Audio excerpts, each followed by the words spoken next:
Welcome back to house of football. നമ്മൾ discuss ചെയ്യാൻ പോകുന്നത് യൂറോപ്യൻ ഫുട്ബോളിലെ രണ്ട് വേഴ്സറ്റൈൽ ഫോർവേഡ്സിനെ കുറിച്ചിട്ടാണ്. ഒമാർ മർമോഷും അതുപോലെ തന്നെ മത്തിയസ് കുഞ്ഞിയും.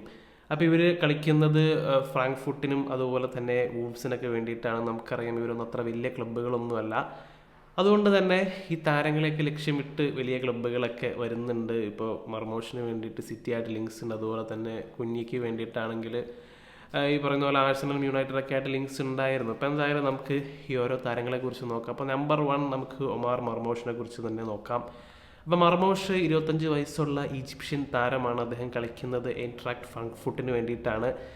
കഴിഞ്ഞ 2 സീസണുകളിലായിട്ട് അല്ലെങ്കിൽ ഇപ്പോൾ ഈ സീസണിലെ സ്റ്റാറ്റിസ്റ്റിക്സ് ഒക്കെ നമ്മൾ നോക്കിക്കഴിഞ്ഞാൽ 15 മത്സരങ്ങളിൽ 13 ഗോളും 7 അസിസ്റ്റുമാണ് ലീഗിൽ നേടിയിട്ടുള്ളത്. അതുപോലെ തന്നെ കഴിഞ്ഞ സീസണിൽ 29 മത്സരങ്ങളിൽ 12 ഗോളും 6 അസിസ്റ്റും നേടിയിട്ടുണ്ട്. അപ്പോൾ ഈ സീസണിലേക്കൊക്കെ വന്നു കഴിയുമ്പോൾ ഫ്രാങ്ക്ഫർട്ടിൻ്റെ സ്റ്റാർമാൻ അല്ലെങ്കിൽ അവരുടെ എല്ലാ കാര്യങ്ങളും ചെയ്യുന്ന പ്ലെയർ എന്ന് പറയുന്നത് മർമോഷാണ്.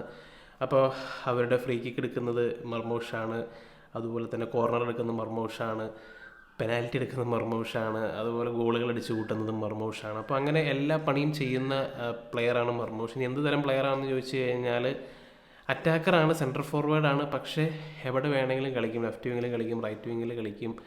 അതുപോലെ തന്നെ ആളുടെ ആട്രിബ്യൂട്ട്സും കാര്യങ്ങളൊക്കെ നോക്കിക്കഴിഞ്ഞാൽ അടിപൊളിയായിട്ട് ടേക്ക് ഓൺ ചെയ്യും, നല്ല ബോൾ ക്യാരിയറാണ്.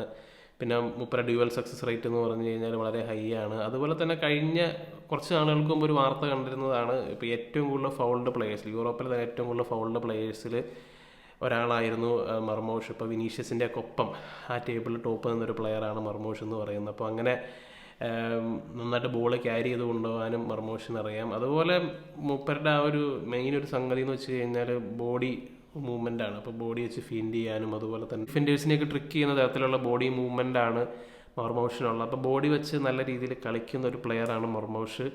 അതുപോലെ തന്നെ ഇപ്പോൾ ഫ്രാങ്ക്ഫർട്ടിലെ കാര്യം നോക്കിക്കഴിഞ്ഞാൽ അവിടെ 2 മാൻ ഫോർവേഡ് സിസ്റ്റമാണ് ഉപയോഗിക്കുന്നത്. ഇപ്പോൾ അവിടെ ഹ്യൂഗോ എക്കിറ്റിക്ക ഉണ്ട്, PSG എന്ന് വന്ന്, അതുപോലെ തന്നെ മർമോഷും അതിൻ്റെ ഒപ്പം കളിക്കുന്നു എന്നുള്ളതാണ്. അപ്പം മർമോഷിനൊരു ഫ്രീ റോളാണ്. ഇപ്പോൾ ഏത് വിങ്ങിലേക്കോ അല്ലെങ്കിൽ ഒരു സൈഡിലേക്കൊക്കെ മാറി പറയുന്ന പോലെ ബോക്സിലേക്ക് പാസ് ഇട്ട് കൊടുക്കാൻ പറ്റുന്ന അങ്ങനത്തെ ഒരു കൈൻഡ് ഓഫ് കളി കളിക്കാനുള്ള ഫ്രീഡമുള്ള പ്ലെയറാണ് മർമോഷ്. അതുപോലെ തന്നെ മർമോഷിനെ പറ്റി പറയുമ്പോൾ മറ്റൊരു കാര്യം, ഔട്ട് ഓഫ് പൊസിഷനിലെ കളി എന്ന് പറഞ്ഞു കഴിഞ്ഞാൽ അടിപൊളിയാണ്. നന്നായിട്ട് പ്രസ് ചെയ്യും.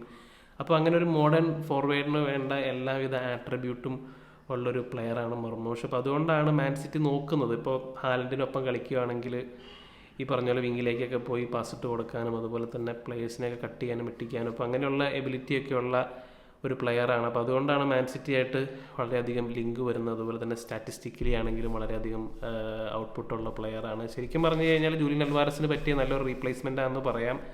അൽവാരസിനേക്കാളും കുറച്ചുകൂടി ബോൾ ക്യാരിയിങ്ങും അതുപോലെ തന്നെ ഫൈനൽ തേർഡിലുള്ള ടച്ചസും കാര്യങ്ങളൊക്കെ നോക്കിക്കഴിയുമ്പോൾ അൽവാരസിനേക്കാളൊക്കെ ഒത്തിരി മുമ്പിലാണ് മർമോഷ് എന്ന് പറയുന്നത്. സോ മേ ബി മാൻ സിറ്റിയിലേക്കായിരിക്കും ഒരുപക്ഷെ മർമോഷ് വരുന്നത്.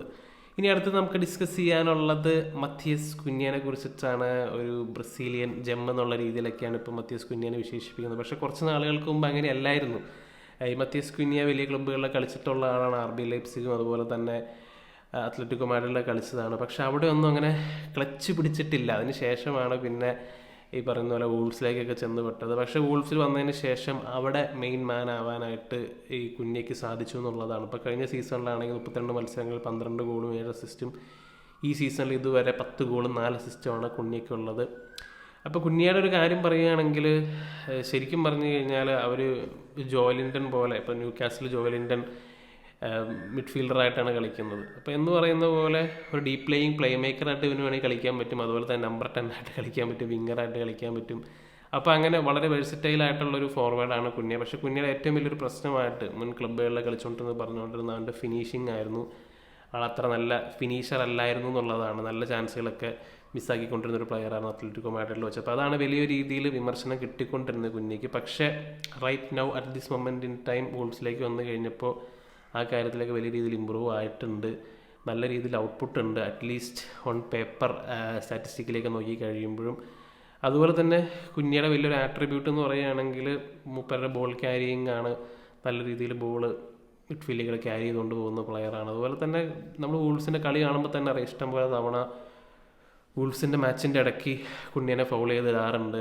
ഇപ്പോൾ അങ്ങനെ ഒത്തിരി ഫൗളും ഡ്രോ ചെയ്യുന്ന ഒരു പ്ലെയറാണ് കുഞ്ഞിയെ പറ്റി പറയാനുള്ളൊരു കാര്യം എന്ന് വെച്ച് കഴിഞ്ഞാൽ നല്ല രീതിയിൽ അപ്പർ ബോഡി സ്ട്രെങ്ത്ത് ഉപയോഗിച്ച് കളിക്കുന്ന ഒരു പ്ലെയറാണ്. അപ്പോൾ കുഞ്ഞിനെ പിടിച്ചു വലിച്ചാലൊന്നും അങ്ങനെ താഴേക്ക് വീഴില്ല. അപ്പോൾ ഈ സലേനെ പോലെയാണ്, സലേനെ പിടിച്ചു വലിച്ചാലൊന്നും അങ്ങനെ എളുപ്പത്തിലും താഴേക്ക് വീഴുന്ന ഒരു പ്ലെയർ അല്ല എന്ന് പറയുന്ന പോലെയാണ് കുഞ്ഞിയുടെ ഒരു കളി. അപ്പോൾ അതുകൊണ്ട് തന്നെ ഇപ്പോൾ ഇവിടെ പ്രീമിയർ ലീഗിൽ ഒന്ന് പ്രൂവ് ചെയ്തുകൊണ്ട് തന്നെ മറ്റ് പ്രീമിയർ ലീഗ് ക്ലബ്ബുകളൊക്കെ കാര്യമായിട്ട് ഇൻട്രസ്റ്റ് കാണിക്കുന്നുണ്ടായിരുന്നു. ഇപ്പോൾ കഴിഞ്ഞ ദിവസം ആഴ്സണലായിട്ടൊക്കെ ലിങ്ക് വരുന്നുണ്ടായിരുന്നു. പക്ഷെ കുഞ്ഞ കോൺട്രാക്റ്റ് പുതുക്കാൻ പോവുകയാണ് എന്നുള്ള തരത്തിലേക്കാണ് റിപ്പോർട്ട് വരുന്നത്.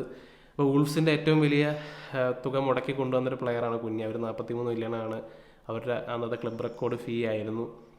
അപ്പോൾ അതുകൊണ്ട് തന്നെ ഒരു പക്ഷേ വല്ല റിലീസ് ക്ലോസ് ഒക്കെ വെച്ചിട്ട് ഒരു higher amount of contract sign ചെയ്യാനുള്ള പരിപാടിയായിരിക്കും. അപ്പോൾ വല്ല 80 മില്യൺ 90 മില്യൺ റിലീസ് ക്ലോസ് ഒക്കെ വെച്ചിട്ട് അങ്ങനെ സൈൻ ചെയ്യാനുള്ള പരിപാടിയായിരിക്കും. അപ്പോൾ അതുകൊണ്ട് തന്നെ അവർക്ക് കൂടുതൽ പൈസ കിട്ടും. സോ മേ ബി അതായിരിക്കും അവരുടെ പ്ലാൻ. മിക്കവാറും അടുത്തൊരു സമ്മർ ട്രാൻസ്ഫർ വിൻഡോയിൽ മൂവ് ചെയ്യാൻ സാധ്യതയുള്ള എല്ലാവിധ സാധ്യതയുള്ളൊരു പ്ലെയറാണ് കുഞ്ഞ എന്ന് പറയുന്നത്. So what do you guys think? ഈ രണ്ട് പ്ലെയേഴ്സിനെ കുറിച്ച് നിങ്ങളുടെ തോട്ട്സ് എന്താണെന്നുള്ള കാര്യം കമൻ്റായിട്ടിടുക. നമുക്ക് മറ്റൊരു വീഡിയോയുമായി വീണ്ടും കാണാം.